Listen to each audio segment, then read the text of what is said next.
Señor presidente, sobre que éramos pocos parió la abuela. Y digo que parió la abuela porque teníamos demasiados problemas en Córdoba, demasiados problemas locales, genuinos, autóctonos, como para que la Corte Suprema resolviera lo que resolvió en el caso Hoyos, y nos hizo trabajar en un tema donde no lo podíamos eludir. A ver, yo comparto mucho lo que se ha dicho aquí de la política integral de cárceles, comparto, y es mi pelea, y es la razón de mi presencia en esta Cámara, obtener un sistema de prevención para tratar de salvar a miles de chicos de los mercaderes de la droga. En definitiva, todo eso yo lo veo también, y estoy peleando por políticas de Estado que se organicen con tiempo, etcétera, etcétera. Pero esto es un hecho del príncipe, como decimos los abogados, una decisión de un poder del Estado que vino y fulminó el Código de Procedimientos Penales de Córdoba, por lo menos el inciso 1. Lo fulminó, en definitiva vino a decir, a ese inciso 1, ya lo voy a referir más claramente, vino a decir, oiga, con esto no alcanza. Y era con lo que nosotros trabajábamos, con lo que trabajaban los jueces de Córdoba. Y eso nos obliga a todos, nos tuvimos que poner a estudiar este tema, que no estaba en la agenda de nadie. Si usted me hubiera preguntado hace 15 días, que nosotros no íbamos a pasar 15 días estudiando el artículo 281 del Código de Procedimientos, a mí ni se me hubiera ocurrido. Ni se me hubiera ocurrido porque en definitiva es algo que no decidimos nosotros. Y por supuesto que tiene la característica de toda cosa que viene de urgencia y que viene de arriba y que viene como viene del apuro, tiene la responsabilidad, tiene la falta de sistema, es como algo que queda, es un hueco que hay que tapar. Sí, hemos tenido un fallo de la Corte que nos obliga a tapar un hueco y lo tenemos que tapar, esa es nuestra responsabilidad. Porque allá afuera hay un sistema judicial que está esperando también una respuesta a este poder legislativo. Esto quiero decir que a mí el tema de las cárceles me interesa mucho más desde la cuestión de la prevención, hacer que los chicos tengan un proyecto de vida, que ahora terminar trabajando en una norma para que algunos de esos jóvenes no salgan, no sé si me entienden.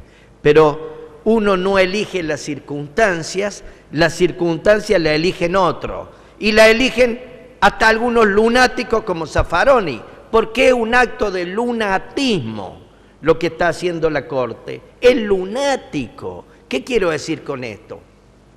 Vos, para tener el sistema procesal penal que propone Zaffaroni, que la verdad que es bueno, necesitas las condiciones de Suecia, pero mientras vos aceptes que no tenés las condiciones de Suecia, ese sistema no, o sea, a mí me enseñaron de chico, pero nunca aprendí que todos los extremos son malos, señor presidente.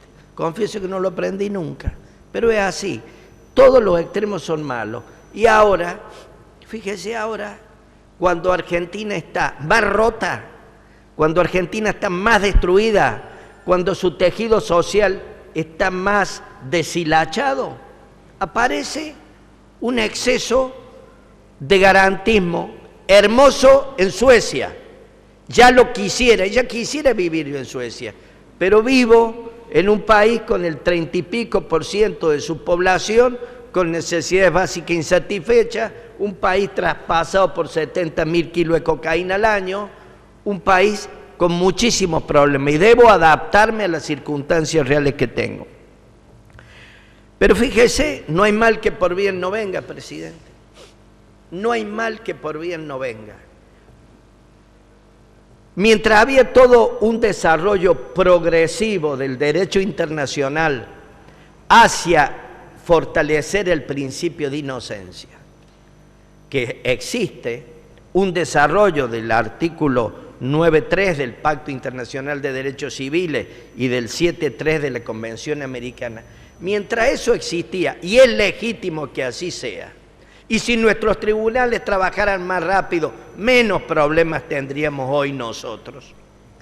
Mientras eso pasaba, también había un movimiento tan respetuoso como el anterior, con muchos años de trabajo para el fortalecimiento de los derechos de las víctimas en los procesos judiciales.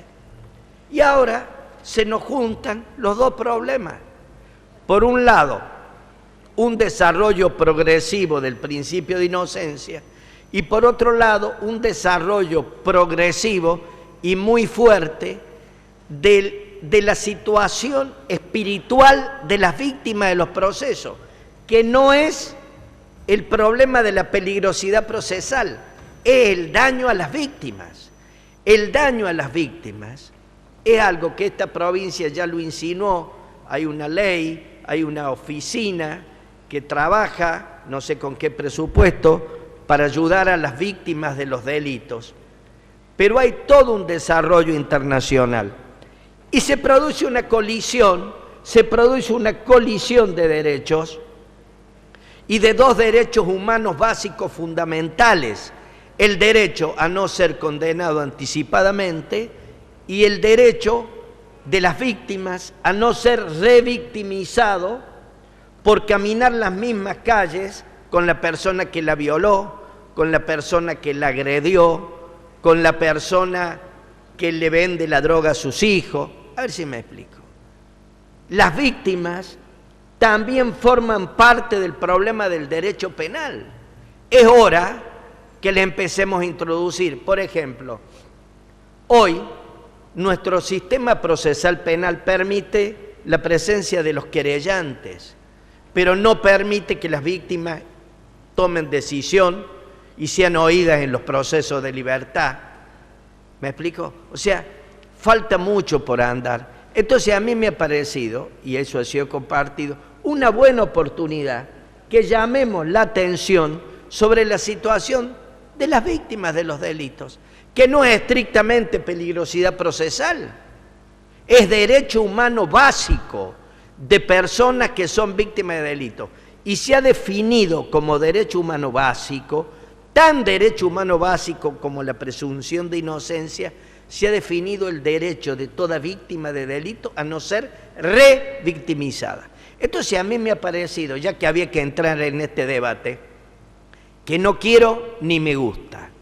Bauer siempre me gusta mirarlo de afuera y cada vez que voy, la verdad que salgo muy apenado por lo que veo, a pesar del esfuerzo de mucha gente ahí que está haciendo las cosas con cariño, como en todo el orden de la vida. Hay más cosas que no me gustan de las que me gustan. Le estaba hablando que hay una colisión de derechos. El derecho internacional de los derechos humanos nos muestra el derecho de toda persona a no ser condenada anticipadamente. ¿Está claro? Y por otro lado, el derecho de todo ser humano a no ser revictimizado a raíz de un proceso judicial. ¿Cómo se resuelve esto? Les adelanto, la solución de esa colisión se va a resolver por otro principio fundamental de los derechos humanos, que es el de mayor protección de las víctimas. Pero para ir cerrándoles algunas ideas,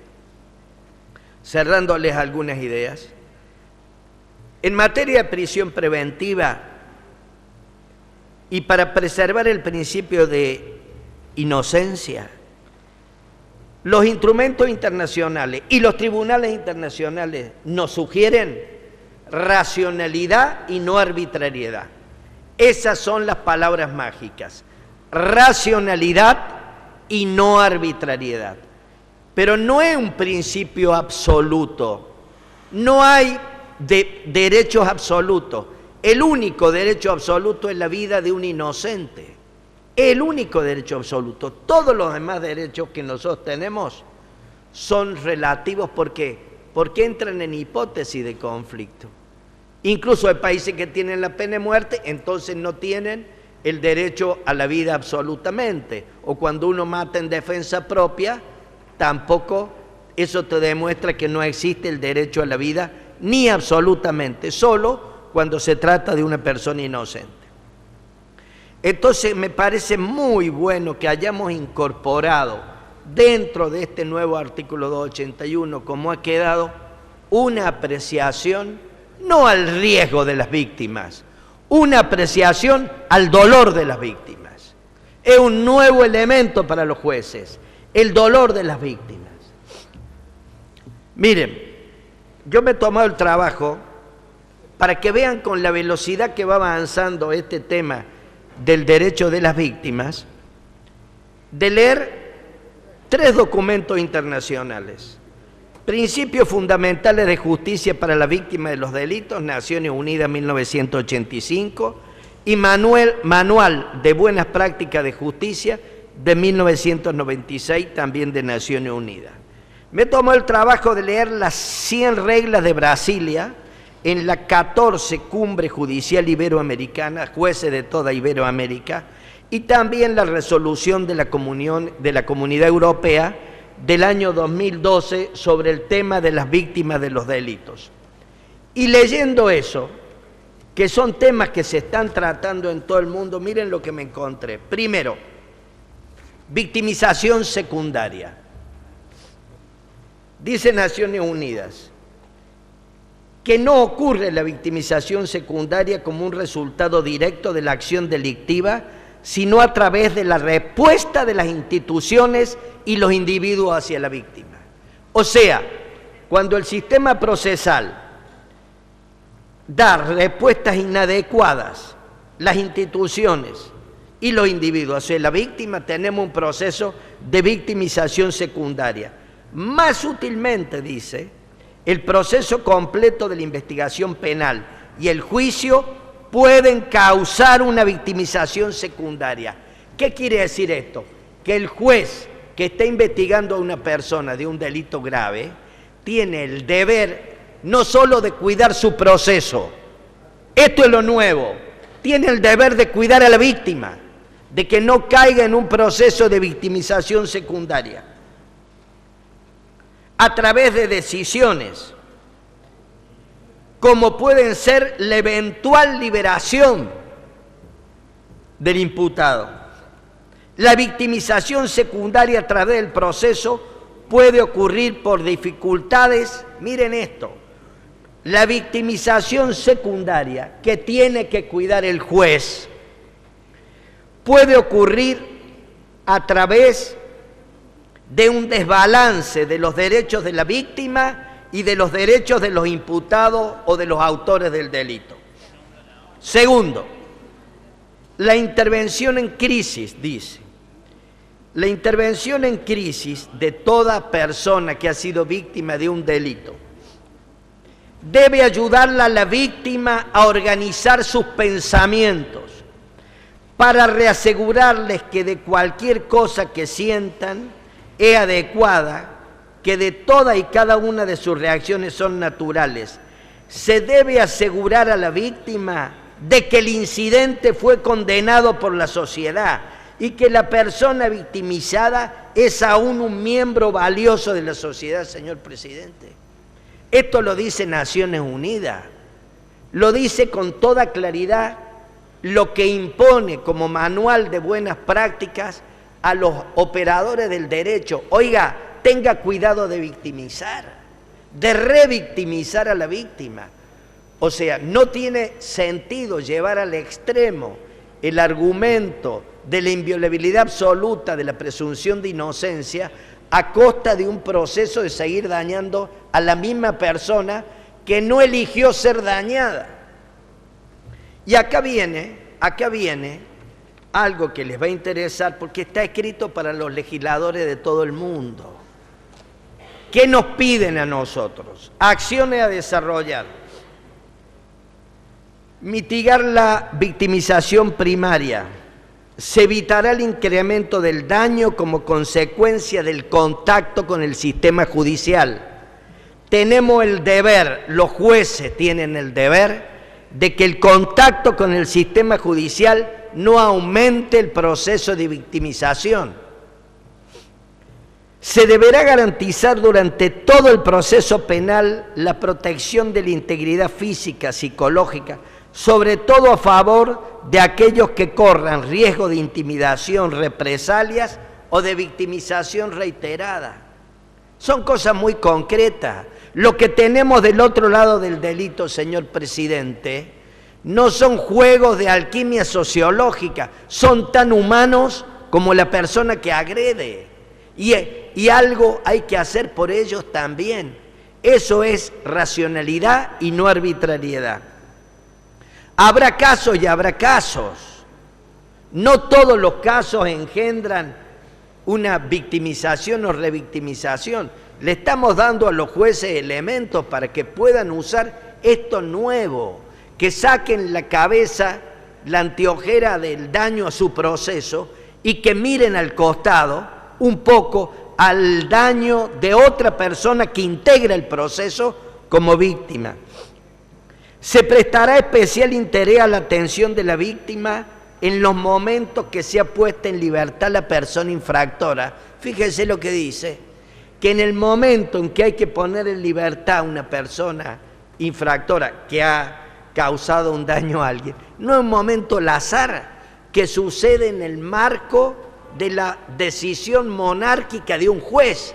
Tiene que tener en cuenta y le mandan que tenga en cuenta la situación de la víctima, su espíritu, sus afectos, sus sentimientos.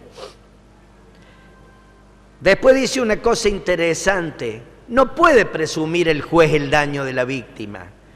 Lo obligan a que haga un trabajo interdisciplinario sobre lo que está pasando en esa persona. Eso está en el artículo 41 de la Directiva Europea, señor presidente. Se deben adoptar medidas necesarias para proteger a los bienes jurídicos de las víctimas y de los testigos.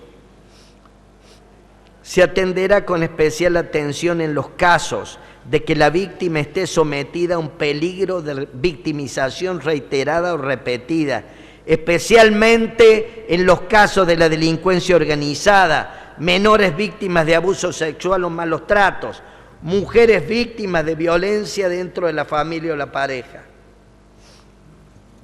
¿Qué quiero decir con esto? Esto también es derechos humanos, señor presidente. Esto también es orden para la República Argentina. Esto también es costumbre internacional. Esto también es derecho progresivo del derecho internacional de los derechos humanos. Esto existe. Y ya que nos tenemos que meter en estos temas, me parece muy feliz que se haya puesto una mínima expresión al temor de las víctimas, señor presidente. No al riesgo de la víctima presumido, al temor real, reverencial, de una mujer que ha sido violada desde los 5 hasta los 15 años por su padrastro. ¿Me explico?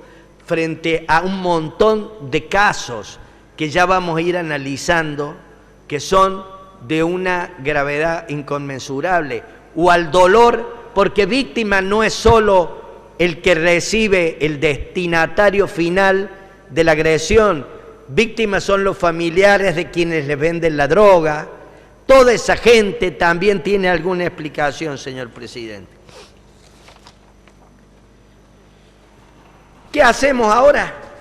Tenemos dos derechos humanos fundamentales: el derecho de la persona a garantizarle el principio de inocencia, siempre y cuando no se fugue, esté ahí, esté quietito, no hable por teléfono a nadie, y por otro lado, el dolor de la víctima. Esto ya está resuelto en el derecho internacional. Yo no le voy a dar la solución, señor presidente. La solución ya está.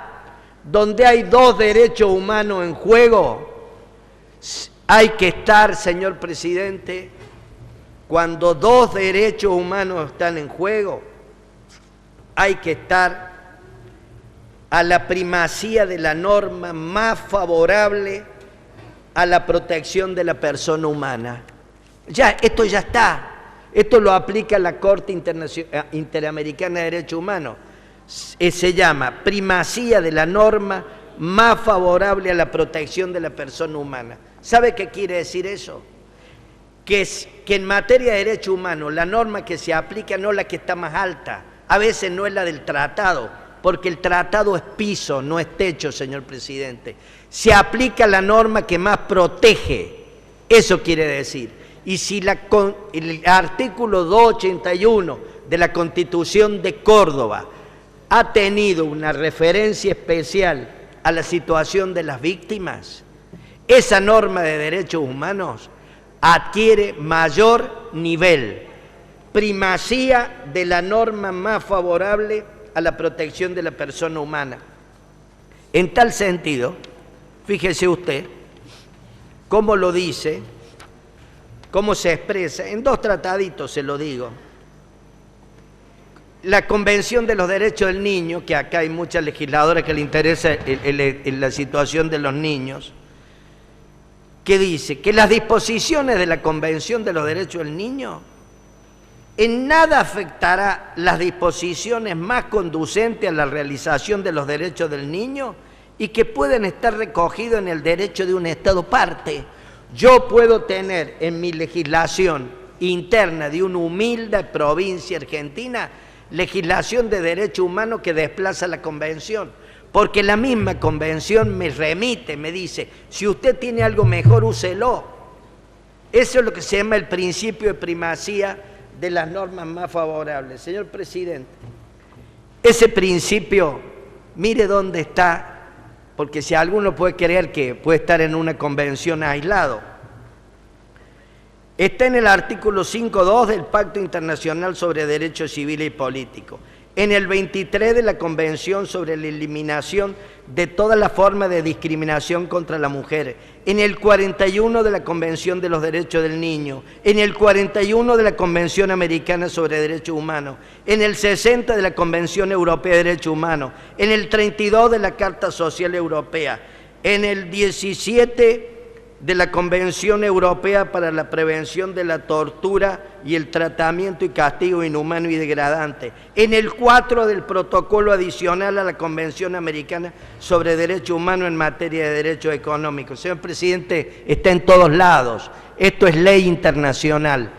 O sea, cuando nosotros hemos introducido humildemente en la redacción apresurada, si se quiere, producto de las circunstancias políticas, que tiene razón Savigny, el maestro de la Escuela Histórica del Derecho, cuando dijo, muchachos, el derecho nace y progresa con el pueblo. O sea, cuando el pueblo tiene problemas, hay que salir de alguna forma a resolverlos. Eso está ahí, señor presidente. Bien, no le tengamos miedo a lo que hemos hecho. ¿Sabe por qué? No le tengamos miedo a lo que hemos hecho. ¿Sabe por qué? Porque la ley internacional que manda todos estos tratados dice, ante la duda, siempre ante la duda razonable, proteja a las presuntas víctimas. Esto está ahí. Un breve comentario a otra casuística que hemos puesto sobre... Ya termino, señor presidente. Les prometo 2 minutos más. Un breve comentario al tema del narcotráfico. Aprobamos la ley 10.067.